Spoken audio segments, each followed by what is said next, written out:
नमस्कार साथियों, मैं प्रमोद उपाध्याय बाल विद्या मंदिर senior secondary school Tripura Nagaur के ऑनलाइन एजुकेशन प्लेटफॉर्म पर आपका हार्दिक स्वागत करता हूं। जैसा कि मैंने पिछले वीडियो में आपको बताया था, कक्षा 10 में विषय हिंदी अध्याय 2 तुलसीदास पढ़ते आ रहे हैं।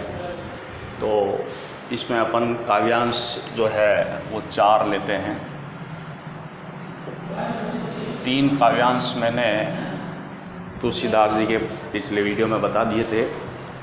आज अपन चौथा काव्यांश लेते हैं, जिसमें लक्ष्मण और परशुराम संवाद बताया गया है।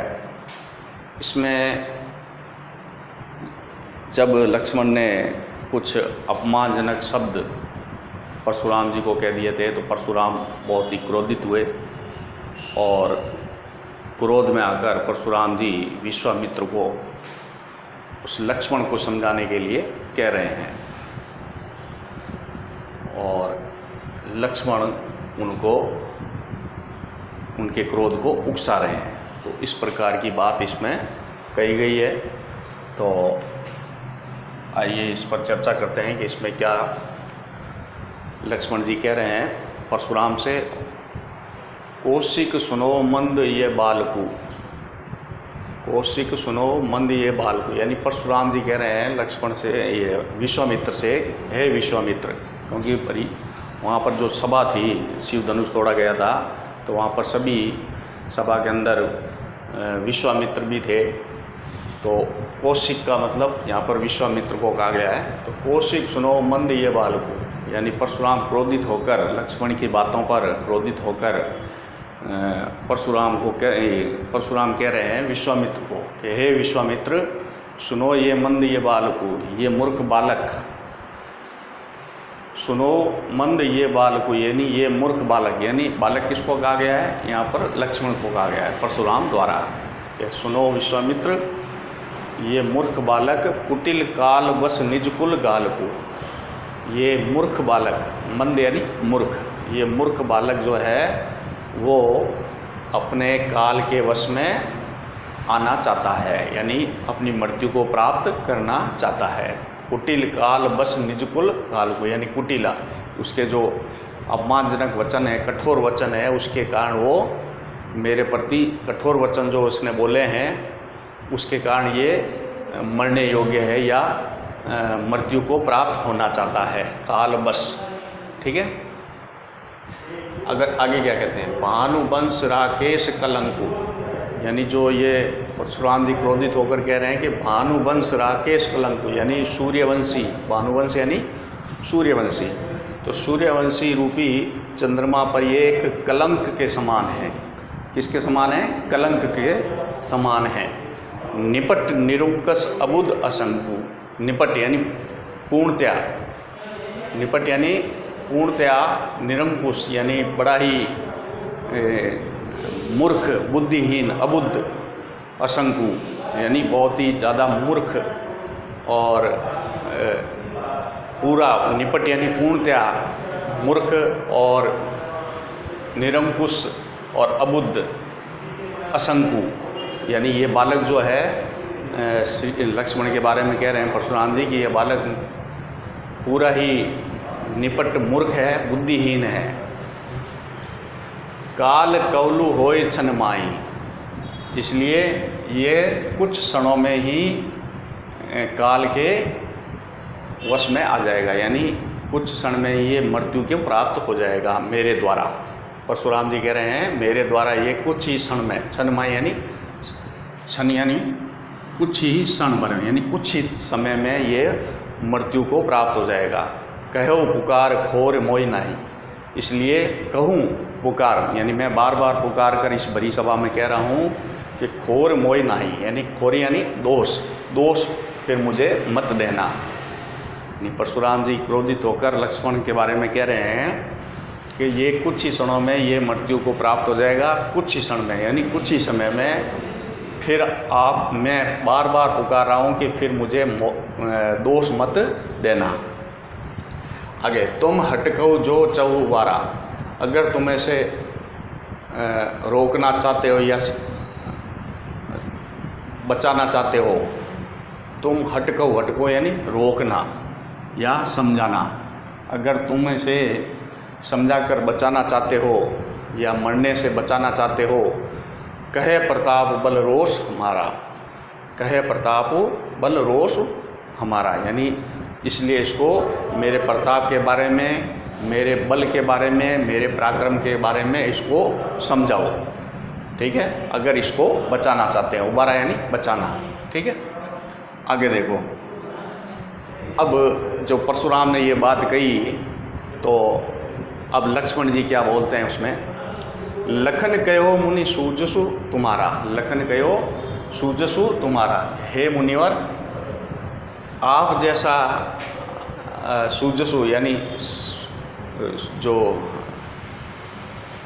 आप जैसा जो कहते हैं कि सूजसु, सूजसु का मतलब होता है यहाँ पर सूजसु यानी कीर्ति यश, आप जैसा कीर्ति यश वाला व्यक्ति कौन नहीं जानता है, तुम्हें अक्षत को बनने पा रहा, तुम ही इसके बारे में आप बता सकते हो।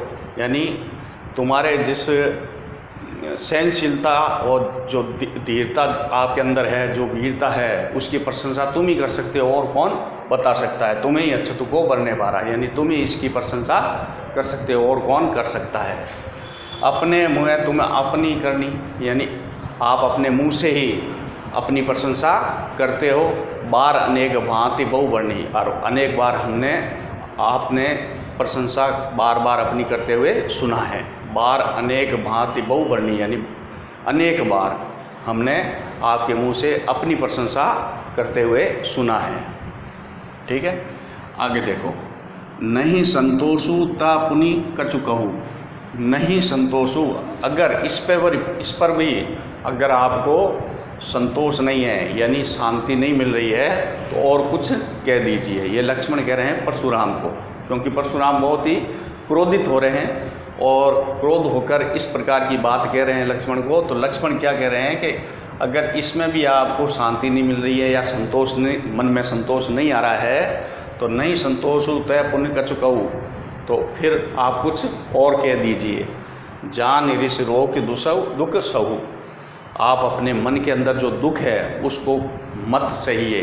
क्रोध, जो आपके मन में क्रोध है उसको दुख मत दीजिए। आप जो कुछ भी कहना चाहते हैं और कहिए।